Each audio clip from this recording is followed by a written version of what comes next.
উঠতি মডেল কিংবা প্রতিষ্ঠিত নায়িকা, গ্রাম কিংবা শহরের সুন্দরী তরুণীরা জনপ্রিয় হওয়ার জন্য এবং একই সঙ্গে টাকা আয়ের জন্য ফেসবুকে ভিডিও তৈরি করে পাবলিশ করছে। আর এই ভিডিও যাতে মানুষের দৃষ্টি কাড়ে, যাতে সহজেই ভাইরাল হওয়া যায়, সেই জন্য খোলামেলা পোশাক কিংবা অর্ধ উলঙ্গভাবে ভিডিও ধারণ করে সেগুলো পাবলিশ করা হচ্ছে।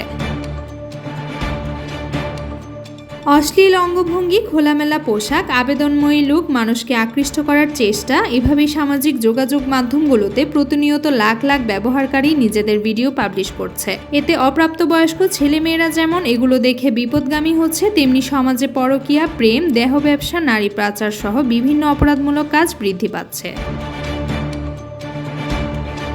অ্যাডাল্ট সিনেমা শুরু হওয়ার আগে ওয়ার্নিংয়ে লেখা থাকে প্রাপ্তবয়স্কদের জন্য। অ্যাডাল্ট ওয়েবসাইটে প্রবেশের আগে জিজ্ঞাসা করা হয় আপনি 18 বছরের নিচে কিনা। ইউটিউবে অনেক সিনেমা বা ভিডিও দেখার আগে তো বয়সও যাচাই করতে হয় 18 বছরের কম কিনা।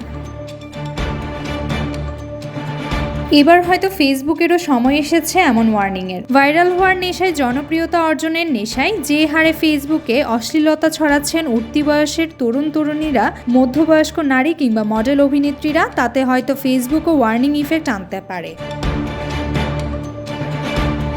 সামাজিক যোগাযোগ মাধ্যমগুলো এখন আর সামাজিক নেই, এগুলো যেন হয়ে উঠেছে অসামাজিক যোগাযোগ মাধ্যম। পরিবার, আত্মীয় স্বজন, বন্ধুদের সঙ্গে যোগাযোগের মাধ্যম হিসেবে একটা সময় ফেসবুক ব্যবহার হলে বর্তমানে সস্তা জনপ্রিয়তা অর্জনের জন্য এটা হয়ে উঠেছে অশ্লীলতার অন্যতম সেরা মাধ্যম।